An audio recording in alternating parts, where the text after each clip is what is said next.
والحمد للہ رب العالمین۔ اللہ تبارک و تعالی اپنے کلام پاک میں اس آیت کریمہ کو نازل فرمایا۔ اب اس آیت کریمہ کی حقیقت جاننا ضروری ہے ہمارے لیے۔ بہت سی ایسی آیت کریمہ اللہ تبارک و تعالی نے قرآن مجید میں نازل فرمایا، نہ ان کا ہمیں صحیح سے ترجمہ پتا ہے، نہ صحیح سے اس کی تفسیر پتا ہے۔ اللہ تبارک و تعالی نے آسمانی کتابیں چار اتاری، توراۃ، زبور، انجیل، قرآن مجید۔ تین کتابیں آئی چلے گئے، مگر یہ واحد کتاب اللہ تبارک و تعالی نے اپنے رسول اکرم صلی اللہ تعالی علیہ وسلم کے اوپر نازل فرمائی، اور یہ کتاب کل بھی تھی، آج بھی ہے اور قیامت تک بھی رہے گی۔ تو اسی کلام پاک میں اللہ تبارک و تعالی نے اس آیت کریمہ کو نازل فرمایا، وَمَا خَلَقْتُ الْجِنَّ وَالْإِنسَ إِلَّا لِيَعْبُدُونِ۔ آج دیکھیے دنیا بھر میں ہر انسان اپنی اپنی پریشانی میں مبتلا ہے۔ کسی کا بزنس، کسی کی زمین جائیداد وغیرہ لے کر کسی پریشانی میں مبتلا ہے۔ ہر کوئی اپنی اپنی پریشانی میں مبتلا ہے، مگر اللہ تبارک و تعالیٰ نے اس پریشانیوں کو دور کرنے کے لیے ہمارے قریب اللہ تبارک و تعالیٰ نے اپنے بزرگوں کو بھیجا ہے کہ تاکہ ہم لوگ اپنی پریشانی بتا سکیں ان کو، اور جو مشکلات ہیں وہ بتا سکیں، حل ہو۔ تو اسی کے آیت کے متعلق اگر کسی کا بزنس خراب ہو جائے، اگر کسی کا معاملہ خراب ہو جائے، تو انسان دن بھر رات بھر ہر سال سوچتا رہے گا کہ میرے ساتھ کیا ہو گیا، کہ میرے ساتھ کیا ہو گیا۔ مگر کبھی آپ نے اپنی زندگی کے بارے میں سوچا ہے؟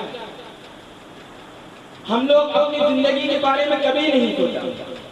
جب بزنس یا کسی پریشانی میں مبتلا ہوتے ہیں تو اس کے بارے میں دن بھر رات بھر سوچتے رہتے ہیں، مگر جس مقصد کے لیے اللہ تبارک و تعالیٰ نے ہمیں پیدا کیا ہے، مگر ہم لوگ آج وہ کام نہیں کرتے۔ کس مقصد کے لیے ہمیں اللہ تبارک و تعالیٰ نے پیدا کیا؟ وَمَا خَلَقْتُ الْجِنَّ وَالْإِنسَ إِلَّا لِيَعْبُدُونِ۔ اللہ تبارک و تعالیٰ فرما رہے ہیں ہم نے جن اور انسان کو صرف اور صرف اپنی عبادت کے لیے پیدا کیا۔ اب صرف اپنی عبادت کے لیے پیدا کیا۔ عربی گرامر میں جب کسی آیت کے بیچ میں ماں اور اللہ کا ذکر آتا ہے تو وہاں پر معنی لگتا ہے صرف کا معنی لگتا ہے، کیول کا معنی لگتا ہے، وہاں پہ صرف کا معنی لگتا ہے۔ تو اللہ تبارک و تعالیٰ نے وَمَا خَلَقْتُ الْجِنَّ وَالْإِنسَ إِلَّا لِيَعْبُدُونِ فرما کر اس آیت کریمہ میں اپنے بندوں سے ارشاد فرما رہا ہے کہ ہم نے جن اور انسان کو صرف اور صرف اپنی عبادت کے لیے پیدا کیا۔ اب صرف اور صرف اپنی عبادت کے لیے پیدا کیا مطلب 24 گھنٹے عبادت کرنی ہے۔ عبادت کے علاوہ کوئی دوسرا کام ہم کر ہی نہیں سکتے، صرف 24 گھنٹے عبادت۔ آج ہم لوگ بتائیے کیا 24 گھنٹے کوئی عبادت کر رہا ہے؟ کوئی نہیں کر رہا ہے۔ وہ بھی جمعہ میں الحمدللہ اللہ کی طرف سے توفیق مل گئی تو جمعہ کی نماز بہت بڑی مشکل ہے، پہنچ گئے تو نماز پڑھ لیتے ہیں، نہیں پہنچے تو وہ بھی چلے جاتی ہے۔ مگر اللہ تبارک و تعالیٰ نے 24 گھنٹے عبادت کرنے کے لیے کہا۔ 24 گھنٹے سے مراد اب کوئی ایسا لمحہ نہیں ہے کہ آپ عبادت کے بغیر خالی کریں، ہر وقت عبادت۔ بزرگان دین کو دیکھیے، دور جانے کی ضرورت نہیں ہے، بابا قوم و ملت کو دیکھ لیا۔ اپنی حیات زندگی میں الحمدللہ بابا نے کوئی ایسا پل نہیں جو عبادت کے وقت گزارے گئے۔ ہر پل ہر منٹ بابا کا عبادت، اللہ کے ذکر میں، ہر وقت بابا کے ہاتھ میں تسبیح، زبان پر اللہ کا ذکر۔ اگر اللہ نے ہمیں 24 گھنٹے کے لیے ہمیں پیدا کیا تو ہمیں 24 گھنٹے کیا کرنا ہے؟ عبادت کرنا ہے۔ اس کے علاوہ ہم کوئی دوسرا کام کر ہی نہیں۔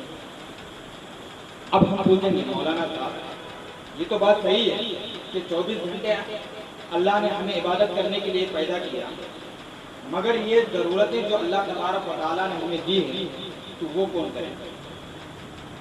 کھانے پینے کی ضرورت، تجارت کی ضرورت، ہر چیز کی ضرورت اللہ تبارک و تعالیٰ نے ہمیں دی۔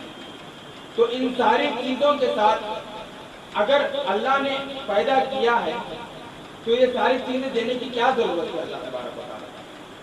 انسان بنانے کی کیا ضرورت ہے؟ فرشتہ بنا دیتا ہے، نہ فرشتوں کو نہ بھوک لگتی ہے، نہ پیاس لگتی ہے، نہ تجارت کی ضرورت ہے، نہ بیوی بچوں کی ضرورت ہے، ہمیں بھی فرشتہ بنا دیتا ہے، ہر وقت تیری عبادت میں رہتے ہیں مولا، تو نے انسان کیوں بنایا؟ اگر مشیت الہی میں بارگاہ الہی میں اگر ہم یہ سوال کریں گے، اے اللہ اگر تو ہمیں عبادت ہی کرانی تھی تو ہمیں انسان کیوں بنایا؟ فرشتہ بنا دیتا ہے مولا، ہر وقت ہم تیری عبادت میں لگے رہے، انسان بنانے کی کیا ضرورت ہے؟ مولا ہم کھانا اس لیے کھاتے ہیں کہ بھوک تو نے دی، پانی اس لیے ہم پیتے ہیں کہ پیاس تو نے دی، ضرورتیں ہم پوری اس لیے کرتے ہیں کہ ضرورتیں تو نے دی، حاجتیں اس لیے ہم پوری کرتے ہیں کہ حاجتیں تو نے دی، اس لیے ہم جو ہے نا یہ کام ہم کرتے ہیں۔ اگر بارگاہ الہی میں اگر یہ سوال کریں گے تو اللہ تبارک و تعالیٰ بھی جواب دیتا ہوا نظر آئے گا، اے میرے بندے سن لے، ان ساری چیزوں کے ساتھ میں نے تجھے اپنا رسول بھی تو دیا ہے، میں نے اپنا تجھے محبوب بھی تو دیا ہے۔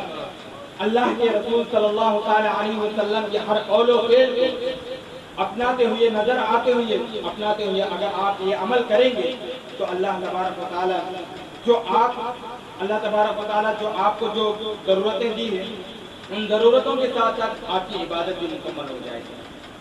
جیسے رسول اکرم صلی اللہ تعالیٰ علیہ وسلم نے فرمایا، کھانا کھانے کا طریقہ بتایا، پانی پینے کا طریقہ بتایا ہمیں، اگر اس طریقے پر ہم عمل کرتے رہیں گے تو اللہ تبارک و تعالیٰ جو ہے اس تجارت کے ساتھ ساتھ ان کاموں کے ساتھ ساتھ 24 گھنٹے ہم لوگ کی عبادت بھی رہیں گے۔ تو اللہ سے دعا ہے کہ ہر ہمیشہ ہم عبادت میں مشغول رہیں اور اللہ تبارک و تعالیٰ ہم تمام مسلمانوں کو عبادت کرنے کی توفیق عطا فرمائے، پنجگانہ نماز پڑھنے کی توفیق عطا فرمائے۔ وآخر دعوانا الحمدللہ۔